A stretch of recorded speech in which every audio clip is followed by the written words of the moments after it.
नमस्कार, share Kunj YouTube च्यानलमा स्वागत छ। यदि तपाईँ हाम्रो च्यानलमा नयाँ हुनुहुन्छ र टेक्निकल एनालाइसिस सिक्न चाहनुहुन्छ भने हाम्रो च्यानललाई सब्स्क्राइब गर्नुहोला।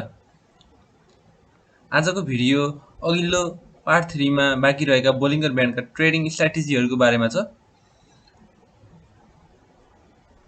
आज हामी trade the bounce, squeeze breakout र मिडल ब्यान्ड टेस्ट गरेर तीनवटा ट्रेडिङ स्ट्र्याटेजीहरूको बारेमा कसरी यो स्ट्र्याटेजी युज गर्ने भनेर तपाईहरुलाई एकदमै चार्टमै लगेर जानकारी गराउँछौँ। अब आजको भिडियो सुरु गरौँ। पहिलो ट्रेडिङ स्ट्र्याटेजी चाहिँ ट्रेड द बाउन्स हो। यो स्ट्र्याटेजी मार्केट साइडवेज कन्डिसनमा हुँदा चाहिँ युज गर्न सकिन्छ। मार्केट साइडवेज भनेको चाहिँ कुनै पनि एउटा प्राइस मुभमेन्टले नयाँ हायर हाई अथवा नयाँ लोअर लो नबनाएर त्यही एउटा रेन्जमा कन्सोलिडेसन भएको भनेर बुझ्नुपर्छ। यो स्ट्र्याटेजीमा जब प्राइसले लोअर ब्यान्डलाई टच गर्छ त्यतिखेर हामी बाई गर्छौं र जब प्राइसले अप्पर ब्यान्डमा टच गर्छ त्यतिखेर हामी सेल गर्छौं। तपाईहरु यो फिगरमा देख्न सक्नुहुन्छ। जब प्राइसले लोअर ब्यान्ड टच गरेको छ, जब क्यान्डल लोअर ब्यान्डमा छ, यो केसमा हामीले यहाँनेर बाई सेटअप गर्न सक्छौं भने जब प्राइसले अप्पर ब्यान्डलाई टच गरेको छ यो समयमा चाहिँ हामीले यहाँबाट सेल गरेर प्रॉफिट बुक गर्न सक्छौं। र यो ट्रेड द बाउन्स स्ट्र्याटेजी चाहिँ मार्केट साइडवेज भएको कन्डिसनमा मात्र युज गर्न सकिन्छ। यदि मार्केटमा अपर ट्रेन्ड अथवा डाउनवर्ड ट्रेन्ड छ भने यो स्ट्र्याटेजी युज गर्नु हुँदैन।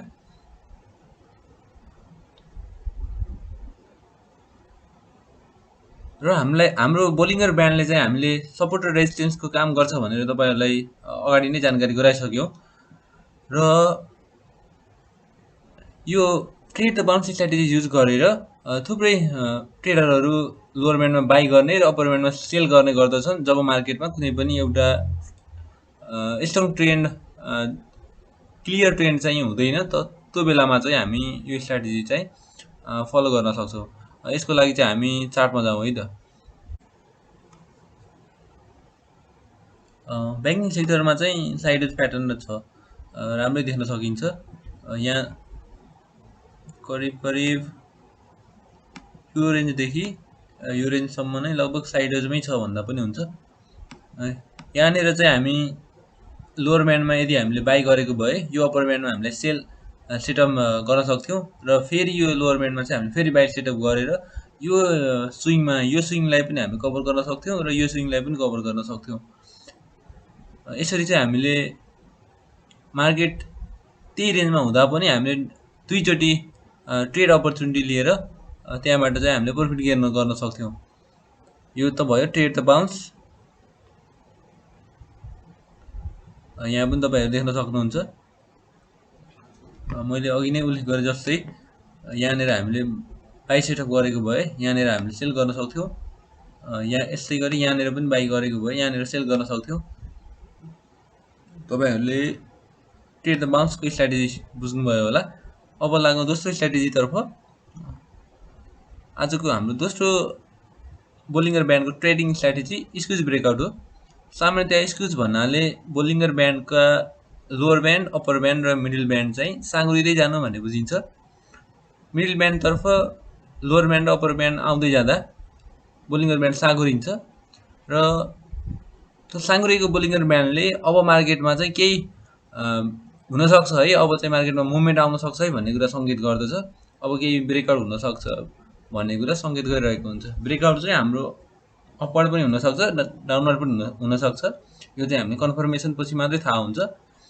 यदि हाम्रो क्यान्डलले अथवा हाम्रो प्राइसले टप ब्यान्ड भन्दा माथि ब्रेकआउट गर्छ, टप ब्यान्ड भन्दा माथि जान्छ भने चाहिँ हाम्रो मुभ चाहिँ अपवर्ड मुभ हुन्छ र यदि हाम्रो क्यान्डल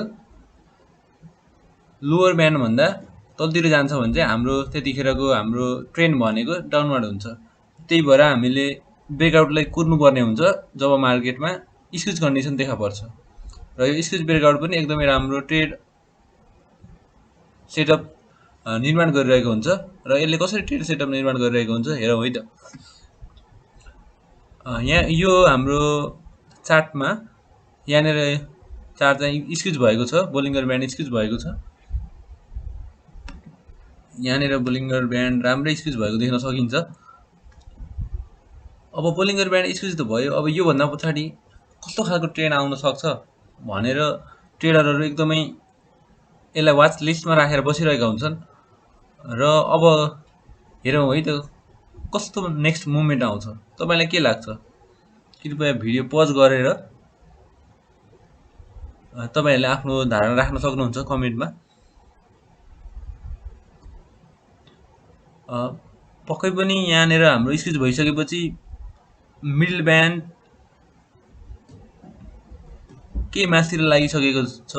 यो भनेको जब मार्केटमा स्क्युज कन्डिसन देखा पर्छ त्यसपछि lower band upper band expand हुन थाल्छन् र मिडल ब्यान्ड त्यो एक्सपान्ड भएको समयमा कुन डिरेक्सनमा जान्छ मार्केट पनि त्यही डिरेक्सनमा जाने हुन्छ। यो केसमा मिडल ब्यान्ड यो होराइजन्टल लाइन भन्दा करिब करिब माथिल्लो डिरेक्सनमा गएको छ। त्यो भएर हामीले क्लियरली भन्न सक्छौँ कि अब हाम्रो मुभमेन्ट चाहिँ अपवार्ड हुँदैछ भनेको मार्केटले बाई सेटअप बनाउँदैछ भनेर बुझ्न सक्छौँ र हामी चाहिँ यहाँनिर बाई गर्न सक्छौँ जब प्राइसले अप्पर ब्यान्डलाई ब्रेक गर्छ। हाम्रो यहाँनिरको बाई सेटअप भनेको यो अप्पर ब्यान्ड ब्रेक भइसकेपछिको हो। यो ब्रेक भइसकेपछि फेरि मार्केटले मिडल ब्यान्डलाई रिटेस्ट गरेको छ। यहाँनिर पनि हाम्रो बाई सेटअप छ। यसरी चाहिँ हामी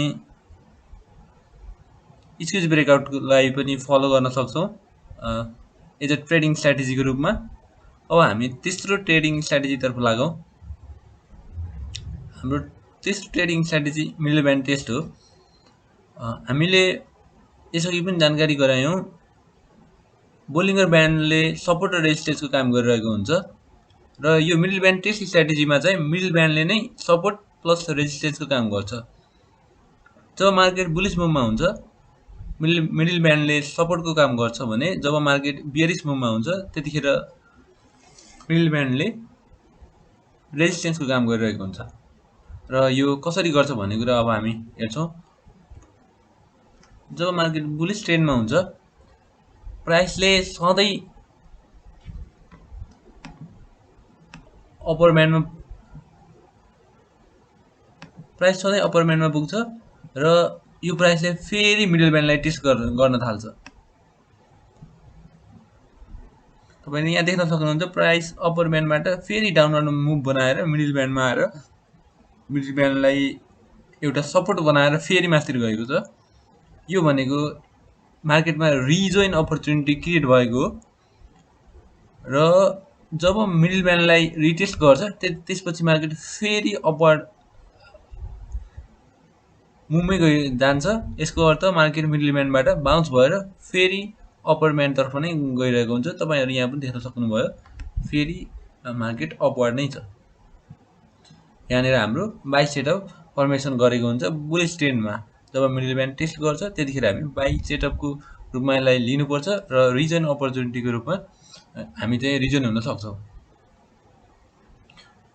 अब हाम्रो बियरिस ट्रेन्डमा चाहिँ कसरी यसले रेजिस्टेन्सको एक्ट गर्छ भनेर हेरौँ।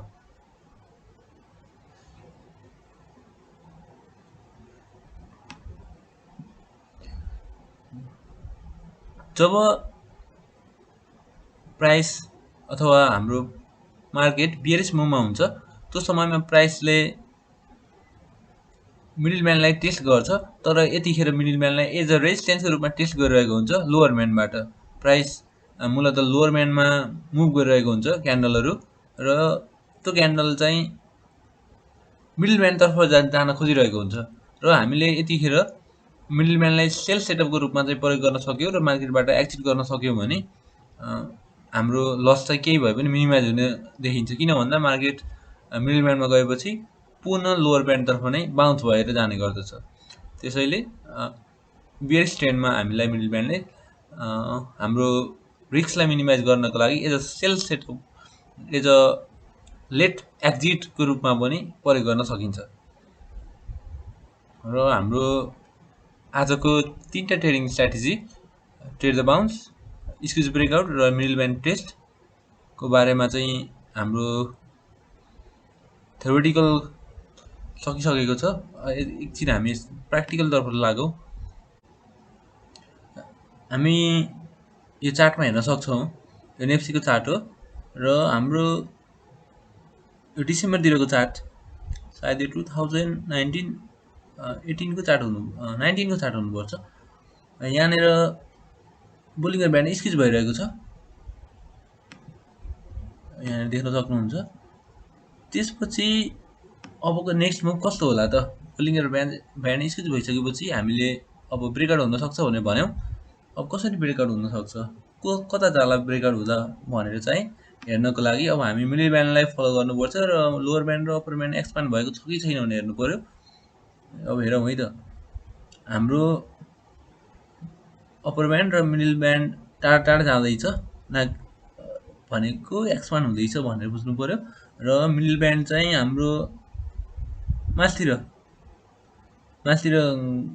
लागिसकेको छ र यसबाट हामी क्लियर बुझ्छौँ कि अब हाम्रो स्क्विज ब्रेकआउट चाहिँ अपवर्ड डिरेक्सनमा भयो र हामी चाहिँ अब यसले एउटा बाई सेटअप चाहिँ फर्मेसन गर्यो भनेर बुझ्नुपर्छ। र अब हाम्रो तेस्रो ट्रेडिङ स्ट्र्याटेजी थियो मिडल ब्यान्ड टेस्ट भनेर।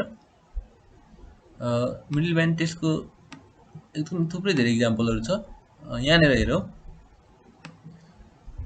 हामी यदि हामीले यो मुभलाई चाहिँ क्याप्चर गर्न नसकेको भए यहाँनिर अप्पर ब्यान्डबाट मार्केट पुनः मिडल ब्यान्डमा टेस्ट गर्न आएको छ। यतिखेर चाहिँ हामी मार्केटमा फेरि रिजन गर्न सक्छौँ र हामीले चाहिँ यो मुभलाई चाहिँ क्याप्चर गर्न सक्छौँ, अपवर्ड मुभलाई। यसरी हामीले मिडल ब्यान्ड टेस्टको स्ट्र्याटेजी पनि फलो गर्न सक्छौँ। र आजको लागि हाम्रो भिडियो यति नै। तपाईँलाई हाम्रो भिडियो कस्तो लाग्यो कृपया हाम्रो भिडियोलाई लाइक, कमेन्ट र सेयर गर्न नभुल्नुहोला भन्दै आजको भिडियोबाट बिदा हुन्छ। नमस्ते।